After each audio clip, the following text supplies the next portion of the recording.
Welcome to another edition of Market Takes. I am Dion, Rabouin, reporter at the Wall Street Journal. Thank you for tuning in. This is our live stream. We are back on the Monday routine. It's Monday, 1 o'clock Eastern time here in, well, I guess on New York time or Eastern time, whatever you like to call it, on July 18th. Thanks again for being with us here on Market Takes. This is our live stream where we break down what's going on with the markets, what's going on in finance, and what's going on with economic data. Where is the economy moving? Where is it going? We're going to talk inflation, we're going to talk recession, but we're going to talk about how the second quarter earnings, as we're kind of getting into the thick of the earnings report season, we're going to talk about what the earnings that we've got tell us. We're early on, it's early days, but we have learned a lot because the big banks have already come out and reported. And we're going to talk about what earnings we're going to get this week and what those can tell us about inflation, what they can tell us about a possible recession, already being in one right now here in the US, and what the future is going to tell us.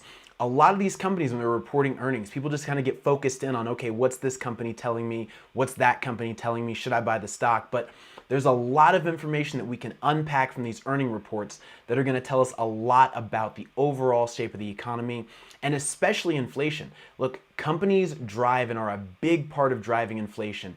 And what we hear from these companies is going to tell us about how they're managing that and what they're seeing about the forward-looking outlook and whether they are going to keep raising prices as they have been. So definitely important that we watch that and keep an eye on what's going on in earnings season. Look, we've gotten the big bank reports so far. We're going to talk through that. We're going to talk about what reports to look for this week, which are going to be the most important, and what to look for in those reports. I'm also going to give you my sneaky important non-earnings report to watch for this week, as well as talk through just all things markets and the economy.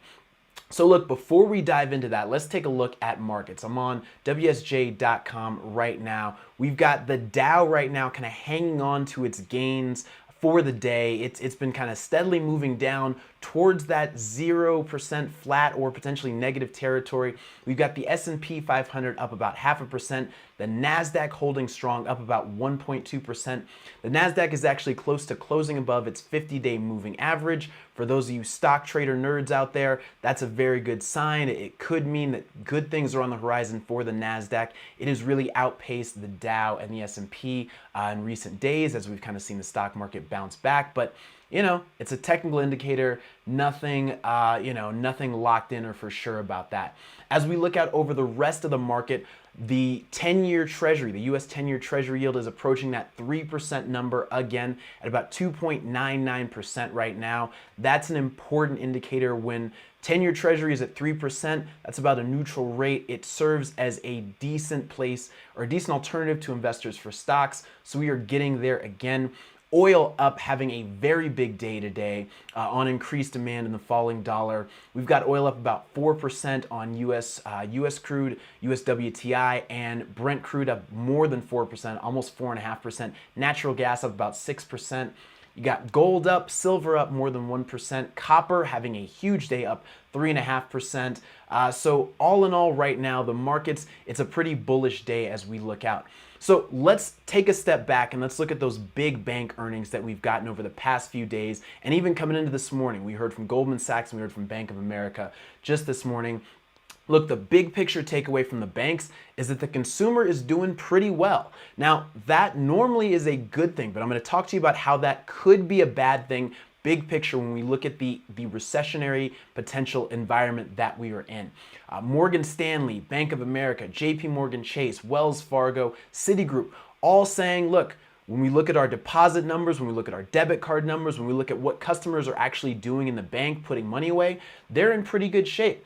We're all saying credit and debit spending is strong, deposits are solid, travel and entertainment spending continue to rise, and that restaurant spending category, consumers continuing to spend on restaurants, that's a good sign for the overall economy to stay healthy. I want to read you a quote from JPMorgan Chief Financial Officer Jeremy Barnum.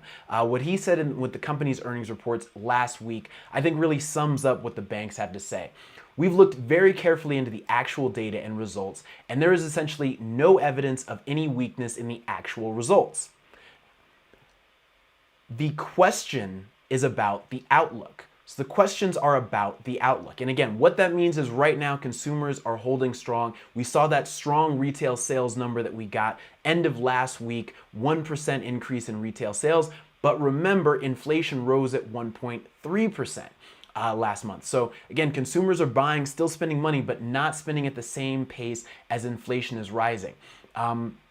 And one thing that you've got to remember when we talk about a potential recession right now, and we are in the third quarter currently, the first quarter was negative. We will find out on July 28th or July 29th, excuse me, whether the second quarter GDP was negative. That typically means that we're in a recession, but again, that's declared by the National Bureau for Economic Research. They don't review they don't put out a schedule. They don't tell us when they're meeting. They just at some point get together, decide there was a recession and there wasn't. And if there was, we get a press release and it's a recession.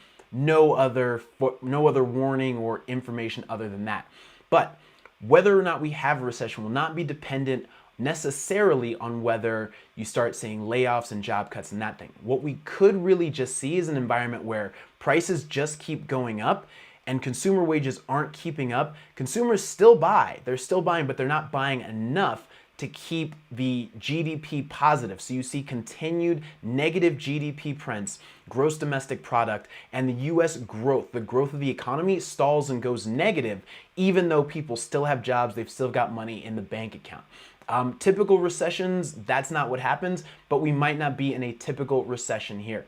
Look, when it comes to the big banks, what they told us, you can ignore those profit statements, their earnings, etc.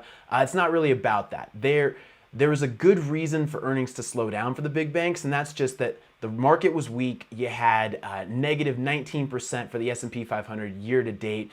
No one wants to IPO into a falling market. No one wants to catch a falling knife, so to speak. So obviously IPO revenue is down, trading revenue is down, all those things the big banks tell us what's going on with their profits. Don't tell us a whole lot about the real overall economy. One thing I do want to point you out to within those earning reports, I thought it was very interesting.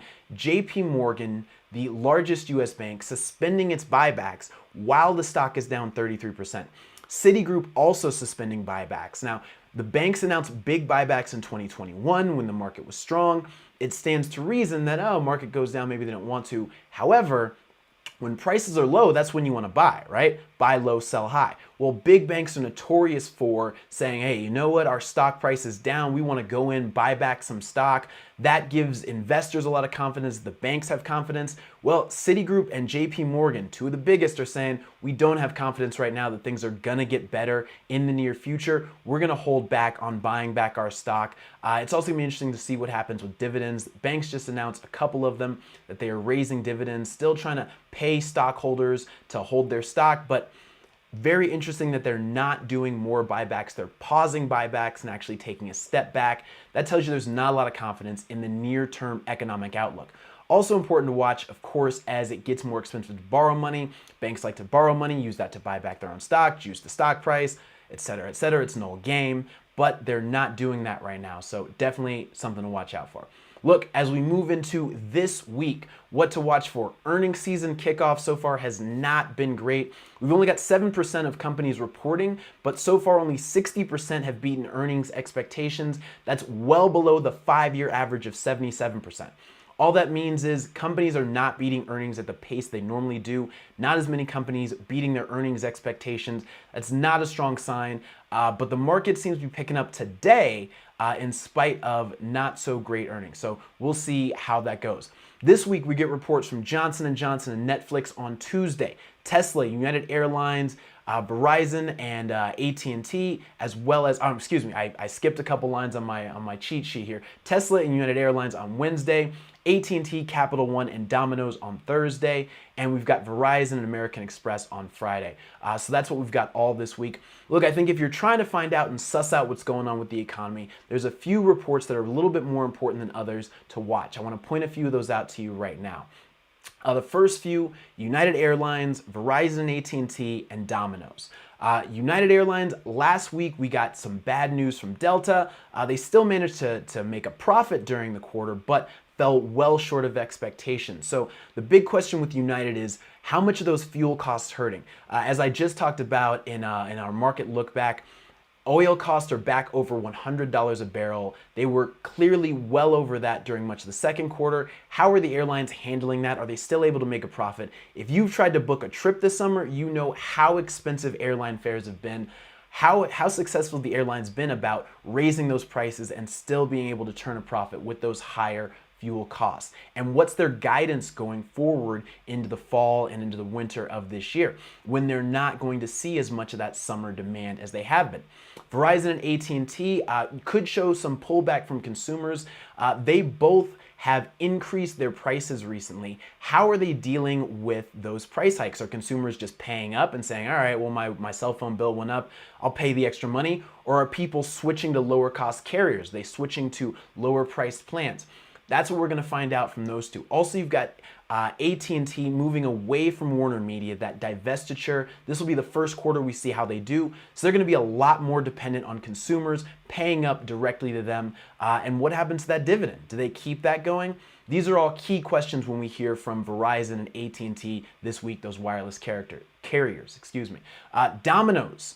Expectations for revenue up, but earnings are expected to fall. This could be a bellwether for restaurants in the second quarter because Domino's kind of fits right in that middle class space. Now, we've seen continued spending on restaurants, as I talked about earlier in the live stream. We've seen continued increased spending, travel, entertainment, restaurants. Those have been the strong categories that banks have pointed out. Where is that spending going? Is it going to places like Domino's and things like that, where it's a lot of middle class, working class consumers, or is it all at the upper end of the income train? Is it more higher priced restaurants that are seeing this, or is that where people are pulling back? Domino's is going to tell us a lot about that when they report their earnings for this quarter. Tesla, not one that normally tells you a lot about the economy because it's a tech stock, it's EVs, blah, blah, blah. Dan Levy at Credit Suisse actually said something really interesting coming into their earnings report. He said the key question for investors next week will be, quote, the magnitude of margin pressure from the Shanghai shutdown due to China's COVID-0 policies. Basically, Tesla has huge exposure to China. There's a lot of US companies with big exposure to China, and Tesla's gonna tell us a lot about how much that shutdown hurt, those COVID shutdowns hurt earlier this year.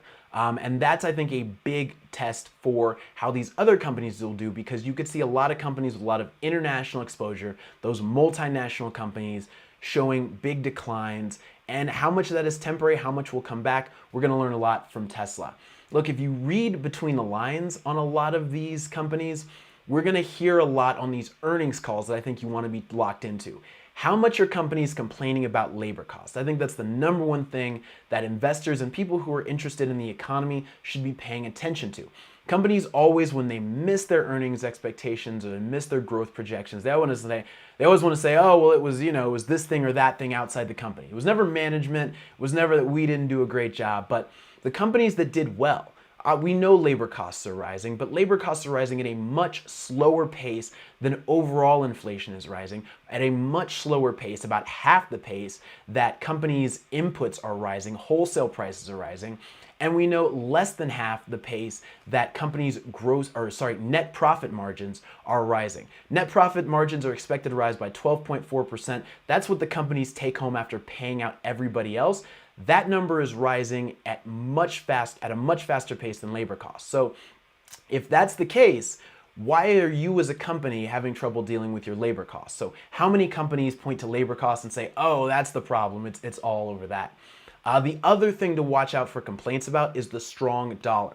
Dollar is about the strongest it's been in 20 years right now, coming into and in the second quarter and this quarter, it's just gotten stronger and stronger, particularly against the euro and the Japanese yen. So looking out to companies that do a lot of business in the European area and in Japan, if you didn't do a lot of business there, well, maybe your excuse is a little flimsy. So look out for companies complaining about the strong dollar, about FX issues, about currency. All those things I think are gonna tell you that's probably just an excuse that you're making for missing your numbers. Sneaky important report to watch this week outside of earnings, taking a step outside of earnings, those initial jobless claims.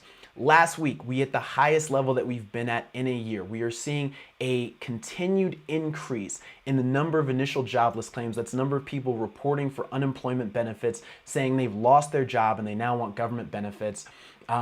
That's been rising pretty consistently, and we saw in June that Challenger job cut report showed that we are seeing a sustained pickup in layoffs. Job cuts in June were 50% higher than they were in May. That's a big jump. We are still historically low, so don't go Kermit arms on me, but we are still at a historically low pace, but we are seeing an increase in layoffs, increase in people applying for unemployment benefits. That's definitely something to keep your eye on.